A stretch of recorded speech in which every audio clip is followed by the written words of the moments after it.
والصلاة والسلام على سید الانبیاء والمرسلین اما بعد فاعوذ باللہ من الشیطان الرجیم بسم اللہ الرحمن الرحیم۔ الحمدللہ سورہ نور کی آیت نمبر 11 سے ہم نے کلام کرنا شروع کیا تھا، اور پچھلے 2 پروگرام میں وضاحت کر چکا ہوں کہ سیدہ عائشہ صدیقہ رضی اللہ تعالی عنہا ہماری والدہ ماجدہ اور نبی کریم صلی اللہ علیہ وسلم کی سب سے زیادہ لاڈلی، چہیتی اور محبوب زوجہ محترمہ، بہت بڑی فقیہہ، بہت بڑی مجتہدہ، بہت وسیع علم رکھنے والی خاتون، بہت انتہائی پاک باز، انتہائی نفیس خاتون، ان پر کچھ منافقین نے الزام تراشی کی، تو اللہ تبارک و تعالی نے سیدہ عائشہ صدیقہ رضی اللہ تعالی عنہا کی شان میں آیات نازل فرمائیں اور قیامت تک کے لیے ثابت فرما دیا کہ اللہ تعالیٰ جب اپنے حبیب کریم صلی اللہ علیہ وسلم کے قریب کسی کو کرتا ہے تو پھر گندگی اس کے پاس پھٹک نہیں سکتی ہے، اسے اللہ تعالیٰ صاف کرتا ہے، پاکیزہ کرتا ہے، اسے خوبصورت کر دیتا ہے۔ اور جو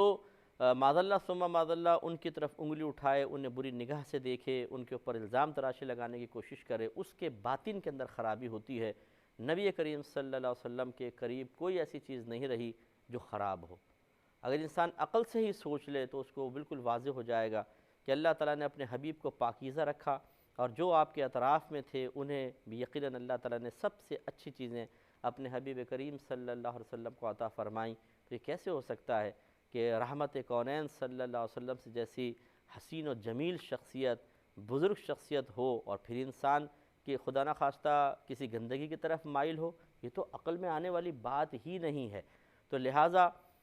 جو پھر اس کے باوجود اگر کوئی ایسا معاملہ کرے گا کہ الٹے سیدھے کمنٹس دے، الٹی سیدھی باتیں کرے، تو اس کا مطلب ہے خود اس کے باطن میں کوئی خرابی ہے۔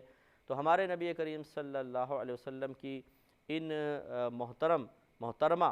زوجہ محترمہ کے بارے میں، قابل احترام زوجہ کے بارے میں اللہ تعالیٰ نے براءت کا حکم نازل فرمایا، اور جن منافقین نے معاذ اللہ ثم معاذ اللہ یہ سازش کرنے کی کوشش کی تھی وہ قیامت تک کے لیے ذلیل اور رسوا ہو گئے۔ میدان محشر میں آپ بھی ہوں گے، میں بھی ہوں گا، ان کا وہاں پہ بھی ہم حشر دیکھیں گے کیسا ہوگا، انتہائی دردناک انجام ہوگا، انتہائی ذلت اور رسوائی کے ساتھ منہ کے بل گھسیٹ کے ان کو جہنم کے اندر پھینکا جائے گا۔ روئیں گے، چیخیں گے، چلائیں گے، لیکن کوئی ان کی مدد کرنے والا نہیں ہوگا، اور جہنم کی سب سے نچلی منزل جو منافقین کے لیے تیار کی گئی ہے اس میں جا کر گریں گے اور عذاب میں مبتلا ہوں گے۔ تو اس میں یہ گفتگو چل رہی تھی، اللہ تبارک و تعالی نے اس میں آیت نمبر 12 میں ارشاد فرمایا مسلمانوں کو مخاطب کرتے ہوئے کہ لولا اذ سمعتموہ ظن المؤمنون والمؤمنات بانفسہم خیرا، ایسا کیوں نہ ہوا کہ جب تم نے ان لوگوں کی ان باتوں کو سنا تو مومنین اور مومنات جو تمہارے اپنوں میں سے تھے ان کے بارے میں اچھا گمان کرتے، بہتر گمان کرتے، وقالوا، اور کہتے کہ ھذا افق مبین، یہ تو کھلا جھوٹ ہے اور کھلا بہتان ہے۔ تو تمہیں فوراً یعنی گویا کہ اللہ تعالیٰ نے بیان فرمایا کہ تمہیں دفاع کرنا چاہیے تھا۔ یہ ان لوگوں سے خاص طور پہ خطاب ہے کہ جو منافقین کے ساتھ تو نہیں تھے لیکن ان کی باتیں سن کے تذبذب میں آ گئے، سچویشن ایسی ہو گئی کہ کیا کریں کیا نہ کریں، بہت سو کے ذہن نے کام کرنا چھوڑ دیا، اور کم از کم یہ ہوا کہ انہوں نے دفاع نہیں کیا، زبانیں بند کر لی، الزام بھی نہیں لگایا لیکن زبانیں بند کر لی۔ تو اس کو بھی اللہ تبارک و تعالیٰ نے اس کی مذمت فرمائی کہ یہ بھی صحیح نہیں ہے۔ جب ایک ذات، ایک شخصیت تمہارے سامنے قابل احترام ہو تو پھر اس کا دفاع کرنا تمہارے لیے لازم ہے۔ تو اسی پر ہماری گفتگو چل رہی تھی۔ بہنوں پہ پہلے ہم نے کلام کیا کہ بہن ایک دوسرے پہ الزام لگانے میں بہت زیادہ جری ہوتی ہیں، جرأت مند ہوتی ہیں، اور وہ کسی کی عزت کو خراب کرنے کے سلسلے میں اگر انتقام اندر بھر چکا ہو تو پھر پرواہ نہیں کرتی ہیں کہ دنیا میں کیا ہوگا اور آخرت میں کیا ہوگا۔ تو ایسی ہماری مسلمان بہنیں،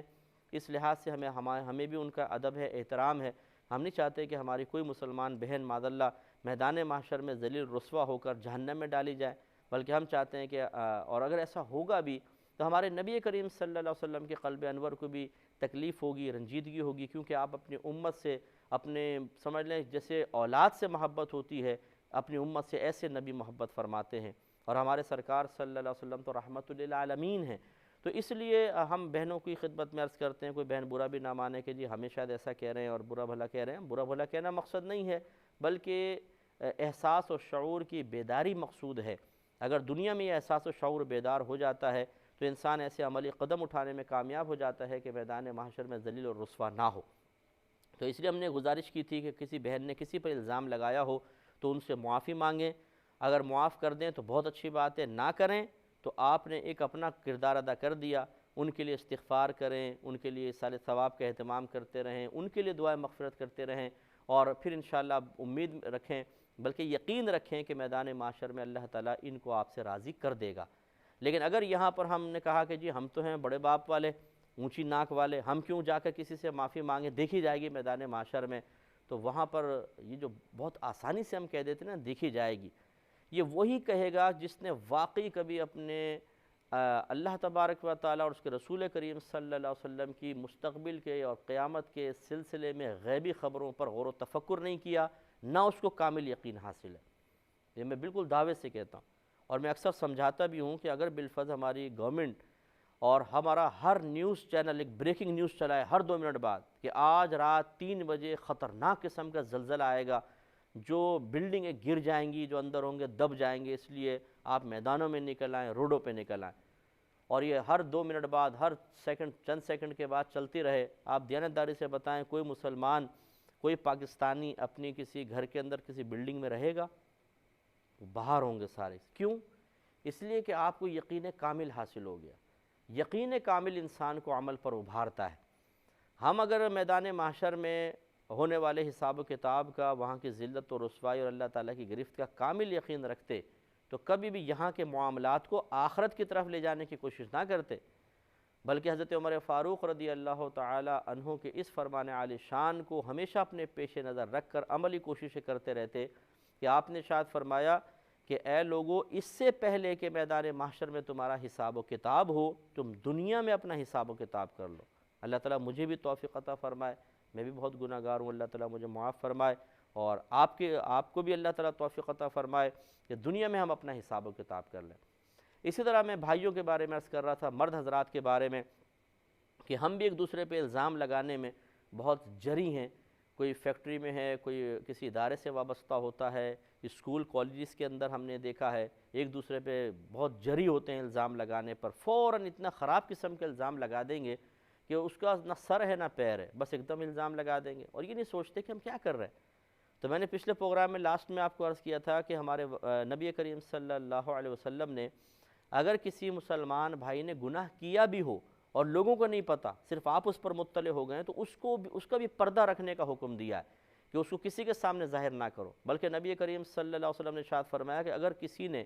کسی مسلمان کو اس کے اس گناہ پر شرم و عار دلائی جس سے وہ توبہ کر چکا تھا،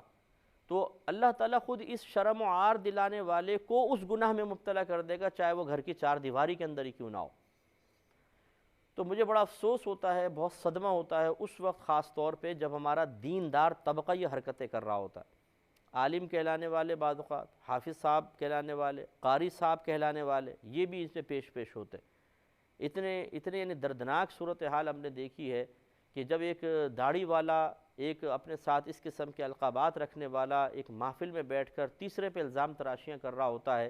یا الزام تراشی نہ صحیح لیکن اس کے کچھ عیب آپ کو پتہ ہیں، اس کے گناہ پتہ ہیں، تو اللہ تعالیٰ نے تو پردے کا حکم دیا ہے،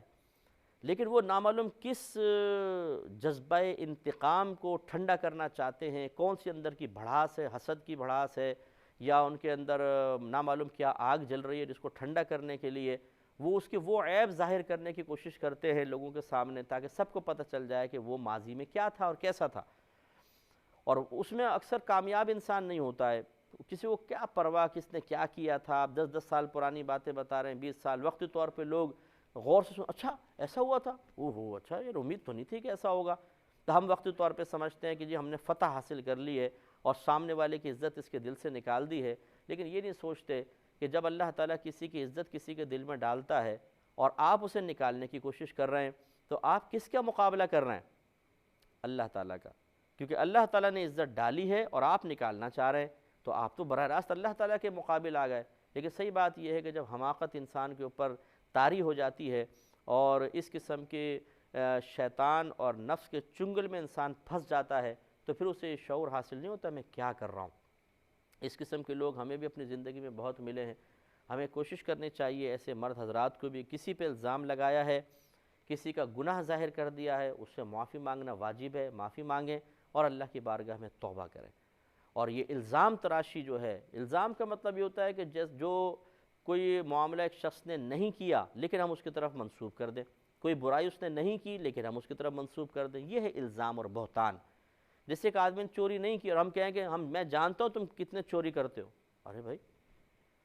اب اگر بیچارہ کوئی اسٹور روم میں اور ہم نے کہا میں جانتا ہوں تم کیا کیا اٹھا کے یہاں سے لے جاتے ہو، ہے وہ بڑا ایماندار تو وہ لگے بھائی میں نہیں لے کے جاتا ہوں، اب ہمیں اتنا بول دیا میں جانتا ہوں۔ ایسے آدمی کو اگر قرآن اس کے سامنے رکھا جائے کہ رکھو ہاتھ اس کے اوپر یا قسم کھاؤ، تم خدا کی قسم کھاؤ کہ واقعی اس نے کوئی چوری کی ہے، تو شاید وہ ہاتھ نہیں رکھے گا، ڈر جائے گا۔ لیکن الزام لگانا ہے، بس بہتان لگانا ہے۔ تو اس لیے اللہ تبارک و تعالیٰ نے ہمیں حکم ارشاد فرما دیا، صحابہ کرام سے خطاب ہے لیکن تمام قیامت تک کے مسلمانوں سے خطاب فرما دیا اور ان کو مخاطب کر دیا ہے کہ اگر تم کسی، خصوصاً جو مومن ہیں، نیک ہیں، پرہیزگار ہیں، عالم دین ہیں، حافظ قرآن ہیں، قاری صاحب ہیں، ان پر کوئی الزام لگا رہا ہو تو یہ نہیں کہ آپ یہ کہیں کہ اچھا یار ہو سکتا ہے ایسا ہوا ہو تو آپ اس کی ہاں میں ہاں ملا دیں، نہیں، بلکہ دفاع کرنا، اولاً دفاع کرنا واجب ہے کہ آپ دفاع کریں اور سامنے والے کو منع کریں کہ آپ کسی کے بارے میں اس طریقے سے نہ کہیں۔ تو اب اس آیت سے معلوم یہ ہوا کہ خلاصہ کلام یہ ہوا کہ اگر ہم کسی کے بارے میں کچھ سنتے ہیں، خصوصاً جب وہ شخصیت علمی شخصیت ہو، جیسے کوئی عالم دین ہیں، کوئی مفتی صاحب ہیں، کوئی قاری صاحب ہیں، کوئی حافظ ہیں، خصوصاً جن کا تعلق دین سے ہو، یاد رکھیں جب تک معاملہ پایہ تحقیق تک نہ پہنچ جائے اس کو زبان پر نہیں لانا چاہیے، پہلی بات۔ دوسری بات یہ کہ زبان پر لانے کی ضرورت اور عدم ضرورت پر بھی غور کرنا چاہیے کہ اگر بالفرض کسی پہ کوئی الزام ثابت بھی ہو جاتا ہے تو کیا شریعت نے آپ پہ واجب قرار دیا ہے کہ اس کو اب ضرور کسی کے سامنے بیان کریں، اس پر بھی ہمیں توجہ کرنی چاہیے۔ تو بعض اوقات ایسا ہوتا ہے، مثال کے طور پر جیسے بعض جعلی عاملین ہوتے ہیں، جھوٹے پیر بنے بیٹھے ہوتے ہیں اور یہ داڑیاں بھی ہوتی ہیں اور پھر جاہل قسم کے لوگ ہوتے ہیں، ان کی شکلیں بتا دیتی ہیں، ان کی حرکتیں بتا دیتی ہیں، جاہل ہیں اور غلط قسم کے لوگ ہیں، اور یہ لوگوں کی سادہ لوہی سے فائدہ اٹھا کر غلط قسم کے کام کر رہے ہوتے ہیں، اور آپ نے دیکھا ہے کہ چینلز پہ بعض اوقات اس قسم کے لوگوں کو آشکارا بھی کر دیا جاتا ہے، ان کی حرکتیں بتائی جاتی ہیں اور پکڑے جاتے ہیں۔ تو اس قسم کے لوگ اگر ہوں جو دین کو بدنام کر رہے ہیں، دینداروں کو بدنام کر رہے ہیں، تو ٹھیک ہے، پھر اس کے بارے میں تو دوسروں کو بتانا بہت بہتر ہوتا ہے تاکہ وہ اس کے شر سے محفوظ رہیں۔ لیکن میں بات کر رہا ہوں ان لوگوں کے بارے میں کہ اگر بالفرض آپ کسی مشہور شخصیت کے بارے میں کوئی بات سنتے ہیں، کسی نے کہا، کوئی آپ کے محلے میں آپ کے کسی امام مسجد ہیں، خطیب صاحب ہیں، مؤذن ہیں، کوئی قاری صاحب ہیں، بچوں کو پڑھانے والے حافظ صاحب ہیں، جب پہلی بات تو یہ کہ اگر کوئی ان پہ الزام لگاتا ہے تو آپ اس کی تصدیق یا تردید بھی چلے نہ کریں، لیکن کوئی کمنٹس نہ دیں، ہاں میں ہاں نہ ملائیں، بلکہ اس شخص کو منع کریں کہ آپ یہ سب کو نہ کہیں، بلکہ اس کو ہم پردے میں رہ کر بات کرتے ہیں کہ کیا ایسا مسئلہ ہے۔ پھر اگر آپ واقعی با اثر شخصیت ہیں تو ٹھیک ہے، پھر آپ انوالو ہوں۔ اگر بالفرض الزام اور بہتان ہے تو اعلانیہ ان کی برات ہونی چاہیے، برات کا اظہار ہونا چاہیے، اور خدا نہ خواستہ اگر اس میں حقیقت ہے تو پھر مسلمان کا پردہ رکھنا واجب ہے، خصوصاً دیندار شخص کا، جبکہ وہ عادی نہ ہو۔ ایک تو میں نے بتایا کہ جیسے یہ ڈبے قسم کے لوگ ہوتے ہیں، جعلی قسم کے لوگ ہوتے ہیں، جن کا پیشہ یہ ہے کہ لوگوں کو دھوکے میں مبتلا کرو اور ان کی سادہ لوہی سے فائدہ اٹھا کے ان کو لوٹو، تو ان کو تو ٹھیک ہے، ان کا تو پردہ چاک کر دینا چاہیے۔ لیکن اگر کسی سے کوئی غلطی ہو گئی ہے، دیندار شخص سے، اگر آپ اس کی غلطی کو، جبکہ وہ عادی مجرم بھی نہیں ہے، لوگوں کے سامنے بیان کریں گے، اس سے دین بدنام ہوتا ہے، یاد رکھیں یہ، اور اس کا وبال بہت سخت ہے۔ بعض لوگ اس کو بھی سمجھتے ہیں کہ ہم کوئی خدمت کر رہے ہیں بہت بڑی، اور اس قسم کے جو بیچارے دیندار سے کسی کو قصور ہو گیا ہے، حالانکہ جو غیر دیندار ہے وہ اس سے کہیں زیادہ برے کام کر رہا ہوگا، اس کے لیے اتنی جرأت نہیں ہے کہ اس کو بٹھا کے سامنے کھڑا کر کے سب کے سامنے بولیں، لیکن دیندار کو بعض اوقات پورے لوگوں کے سامنے لے آیا جاتا ہے اور اس کی غلطی کو ذکر کیا جاتا ہے۔ اب اس میں نقصان یہ ہوتا ہے، اگر وہ عادی مجرم نہیں ہے اور آپ نے کیا تو اس کی زندگی تو برباد ہوئی، ایک تو گئی، اب تو کہیں منہ دکھانے کے قابل نہیں چھوڑا آپ نے۔ دوسرا یہ کہ اس سے دین بدنام ہوتا ہے، لوگ دین سے متنفر ہوتے ہیں، نفرت پیدا ہو جاتی ہے، اس دیندار کی وجہ سے دین سے نفرت پیدا ہوتی ہے۔ میں نہیں کہہ رہا ہوں کہ ایسے شخص نے صحیح کیا یا اس کی حوصلہ افزائی ہونی چاہیے،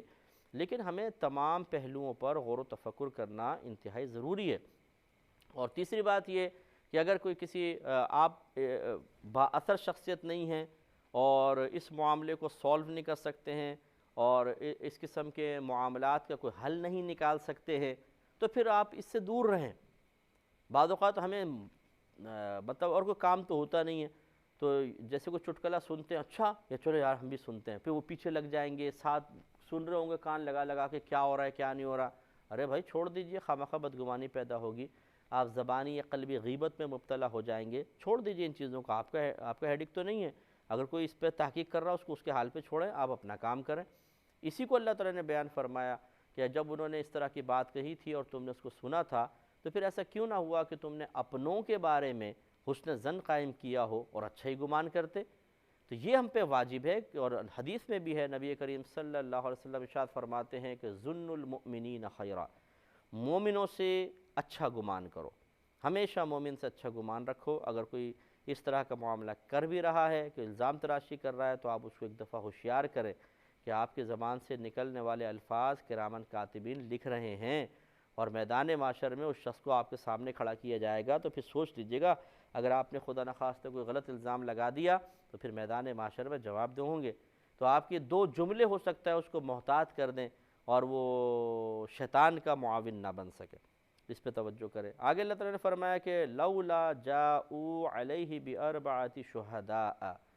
اس پر 4 گواہ کیوں نہ لائے، یعنی منافقین جنہوں نے الزام تراشیاں کی، اس پر 4 گواہ لے کر آتے۔ وَإِذْ لَمْ يَأْتُوا بِالشُّهَدَاءِ فَأُولَٰئِكَ عِندَ اللَّهِ هُمُ الْكَاذِبُونَ، تو جب وہ گواہ نہ لا سکے یا نہ لائے تو وہی اللہ تعالیٰ کے نزدیک جھوٹے ہیں۔ اس میں اللہ تعالیٰ نے قاعدہ قانون بیان فرمایا ہے کہ اگر خدا نخواستہ کوئی کسی پر زنا کی تہمت لگا دیتا ہے، تو پھر اس پر واجب ہے کہ وہ 4 گواہ پیش کرے گا، اور چاروں کے چاروں مرد ہونے چاہیے۔ اس میں عورت کی گواہی نہیں ہوتی، چاروں کے چاروں مرد ہونے چاہیے جو بتائیں کہ ہاں بھئی ہم نے دیکھا ہے زنا کرتے ہوئے۔ اگر نہیں پیش کر سکا، ایک بھی گواہ رہ گیا، 3 پیش کر دیے، چوتھا رہ گیا، تو پھر یہ سمجھ لے کہ اس کا یہ الزام ہے، حقیقت نہیں ہے۔ تو پھر جتنے لوگ آئیں اور جو گواہ بھی بن کر آئیں، ان کو حد قذف لگے گی، یعنی زنا کی جھوٹی تہمت کا الزام ہوگا، اور ان کو پھر 80 کوڑے لگائے جائیں گے۔ اس لیے یاد رکھیں، یہ اگر کوئی کسی بہن کسی پہ الزام لگاتی ہیں تو اور جھوٹی تہمت لگائی ہے تو 80 کوڑوں کی مستحق ہے۔ دنیا میں اگر حد جاری نہیں ہوگی تو پھر میدان معاشر میں تو گرفت ہے ہی ہے۔ اللہ تعالی ہمیں سمجھنے کی توفیق عطا فرمائے، آمین۔ وآخر دعوانا ان الحمد